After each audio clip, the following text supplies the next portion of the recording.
Hello. Welcome to the fourth episode of the American Years Revisited podcast. I'm Kate Simpson, coordinator of the American Years project. Our project is exploring the many stories and memories of all the people whose lives are intrinsically linked to the American Navy's presence in the Holy Loch by Dunoon on the west coast of Scotland.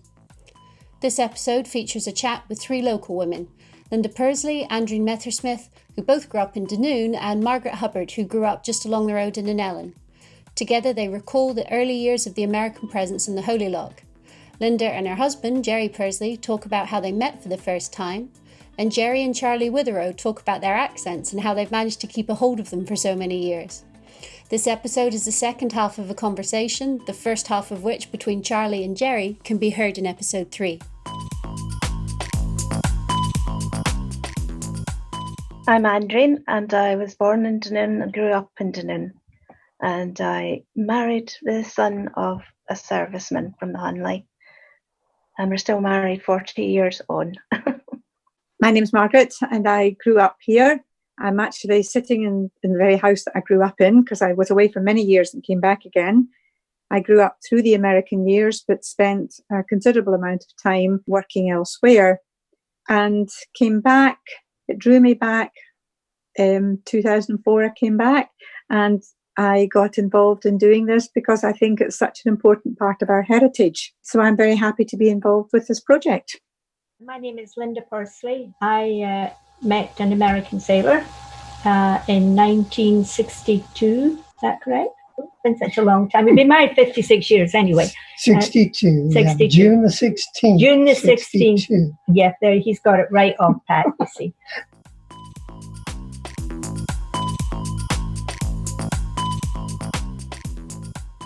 I was 11 years old, and Dunoon was fairly typical small town. Sundays were so quiet. That's a strong memory. Everything was closed on a Sunday. Church bells are ringing. Very traditional that way. It was a really nice place to have that childhood. But as you got to be a teenager, it would become quite dull, I would imagine. So American base coming changed that experience for me. I remember the first day there was a flood of sailors in the town. There'd been a tremendous build-up on the media, on television and radio, and people being interviewed about what their thoughts were. None of us knew what to expect. I think my parents were quite fearful of it, having children, and what the influences would be. But I do remember we all had to go out that day and see sailors walking down Argyle Street with a woman on one arm and the other, out there to make friends. And as Gerry said, it was a kind of mutual welcoming feeling. To me at that age, it was just, they might have well have been Martians arriving. It was a wondrous thing. I'm sure Charlie was talking about, it brought back memories of how the shops used to run. And my uncle had a butcher in Argyle Street, Norrie Ferguson, and all the animals were hanging up. I remember that. I couldn't bear that sight now, but as a child, I just accepted it. The fish place he was talking about in Ferrybury, my mother used to shop there. So that brought back tremendous memories of Dunoon in my childhood. It changed enormously, but I never felt under any sort of threat by their presence. Whether my parents worried about it, they never said, but I'm sure it was an issue. All these young men coming to live in our town. But most of us who met the first ones quite early on found them absolutely charming and so well-mannered. And I'm sure there was other things going on that were always around a military base, but I don't remember particularly being exposed to anything like that, except in the newspapers, the way they reported things. So it went from being a very normal, small Scottish town in the 50s to a kind of little America in many ways. Looking back, it was, from my point of view, it sort of opened up the world to me into just American music. I suppose the world was opening up at that time anyway. We were all starting to travel abroad. But it brought a sort of a larger picture to Dunoon. I just fell in love with Tamla Motown and soul singing. and used to babysit for my neighbours, and they had a fantastic record collection.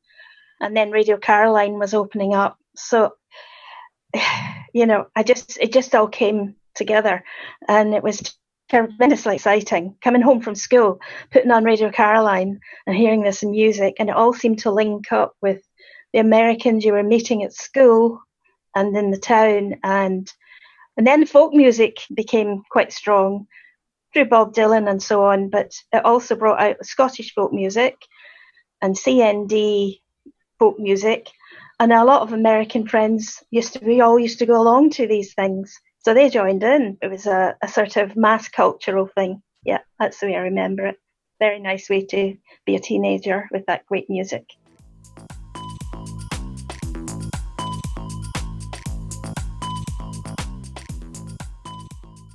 Well, when the Americans first came, it was quite a shock because nobody knew anything about it. And somebody said, oh, there's a big grey ship sitting in the Holy Loch. And I said, oh, we think the Americans have come. And I thought, nah. So I got on my bike and I cycled out to Sandbank. And this big grey ship was sitting in the middle of the Holy Loch. And I thought, wow, So anyway, I came home and told my mum and dad. My father said, that's it. You don't go anywhere unless I know about it. We're not having you. I was in the military. I was in the army. I was in Egypt. I was in... No, we're not having any of that. So as you can see, that worked very well. But that was because my father actually died in a fire when our hotel burned down. So, which is a terrible thing to say. But no, that was my first look at it. It was so strange. It was so unreal. You just never seen anything like it before. But the first ones we met, the first thing I thought of, they were so polite. They were so nice. They took their hats off if you were passing in the street. They asked you if they could carry your shopping, because in those days we didn't have cars. Well, we didn't. And so, they were always just, they were always just so polite and nice. And then they started doing the dances in the old hall down in where all the shrubs are. Yeah, the pavilion across from which is now the Queen's Hall.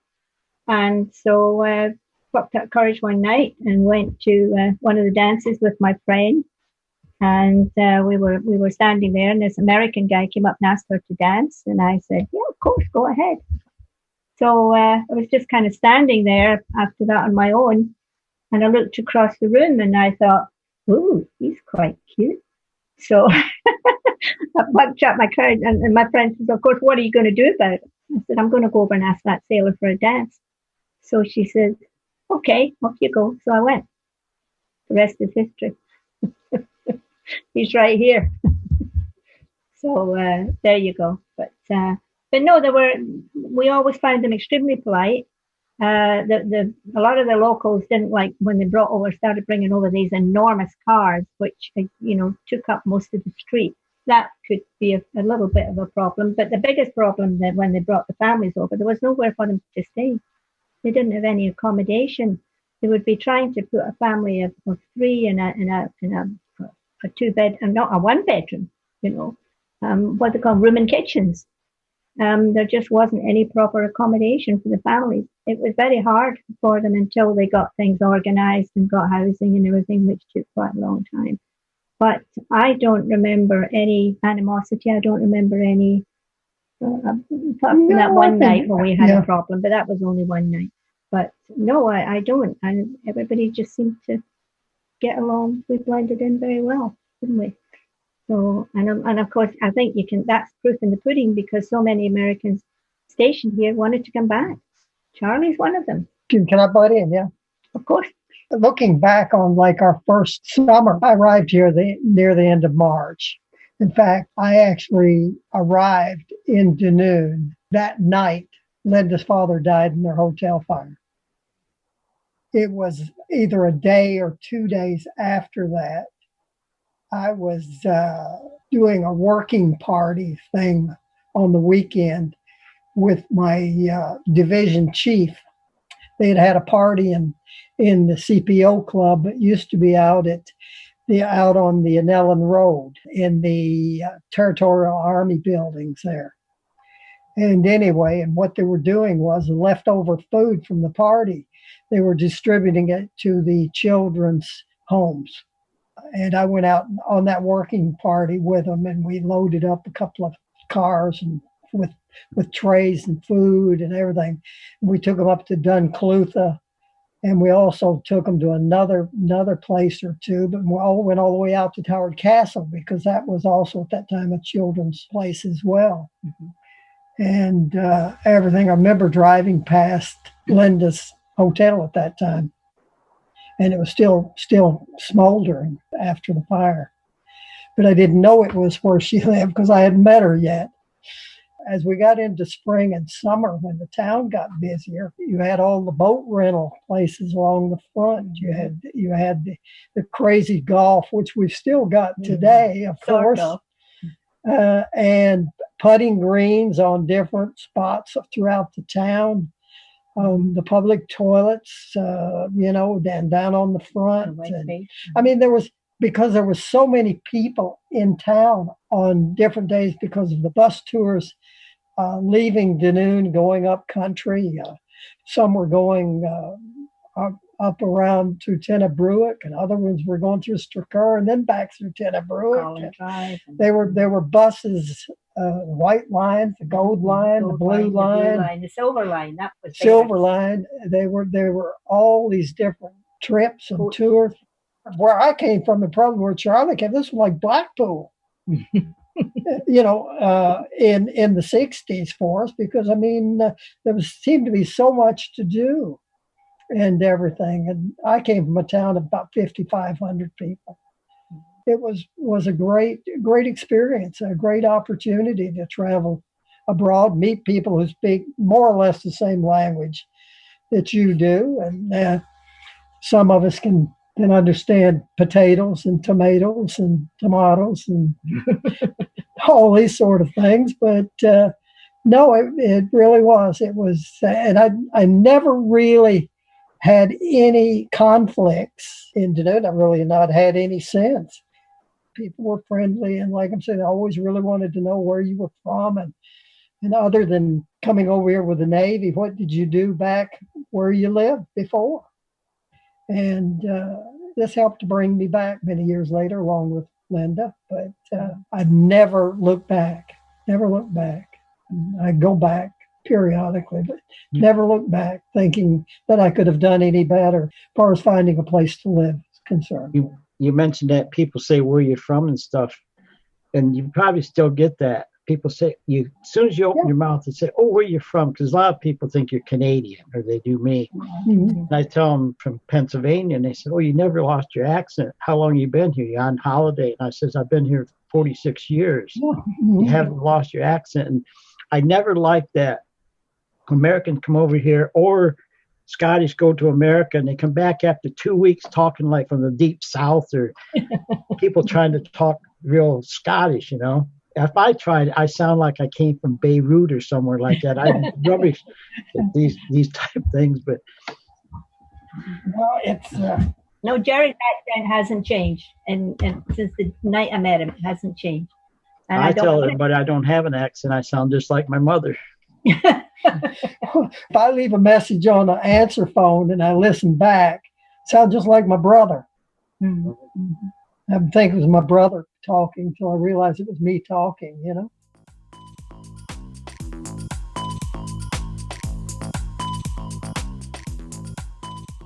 Inellan certainly seemed to be a distance from Dunoon. I listened to what Andrene's saying about seeing Americans in the streets and so on, and I have no memory of that, because Inellan is 5 miles from Dunoon and it's 8 miles from where the base was.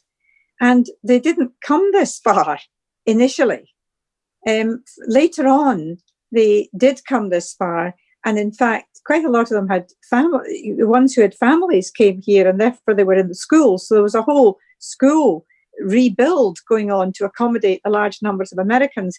But right at the beginning, the day they came, the weather was bad. I remember watching the submarine coming up the river.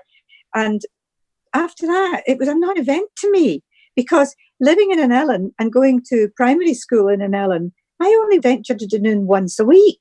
We went in the bus on a Saturday morning for our shopping, and we came home again. So the first time that we came after the Americans had arrived, I went expecting to see a town full of Americans, and there were none. Now, clearly, whatever was going on in the American Navy on that Saturday morning, sailors walking around Dunoon was not part of it at 10 o'clock in the morning when the Inellan bus came in. So I have no memory of them right at the start.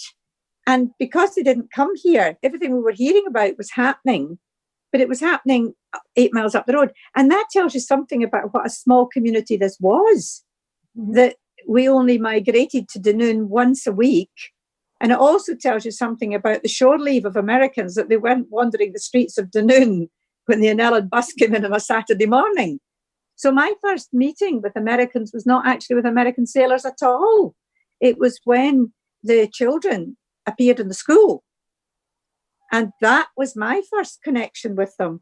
And I remember thinking how they seemed to be normal people to me, but it struck me how frightening it must be for them to come from so far away to a strange place where there was maybe just one put into my class or two put into my class, and these two didn't know each other. And here they were in with all these local kids who all living in these small communities knew each other well. I mean, they integrated well, and people often ask about how awful it was. It wasn't awful at all. That's the truth of the matter. My first dealings with Americans was with American children who were my own age, and they were just like any other children. That's in the early part. It changed as time went on, and I was a bit older and so on. And so I was out in the evenings and I would see Americans then. But certainly my initial memories was because, Andrene, you were in Dunoon, you would see them in the afternoon and so on, whereas they didn't come here until the commander of the base moved here. That was an interesting one. At one point, the commander of the base, I can't remember which commander it was, but at one point, the commander of the base rented a house here, and he had 2 military policemen outside his house. So here we were living in this quiet little community in the middle of nowhere, and here were these 2 armed guards standing outside a house. And that was simply because he was there. I don't know if they were guarding against me and my dog out for a walk or what, but it was just statutory, obviously it was just statutory regulations. But I have to say that my first stretch with the Americans was that the kids were fine and the adults weren't there.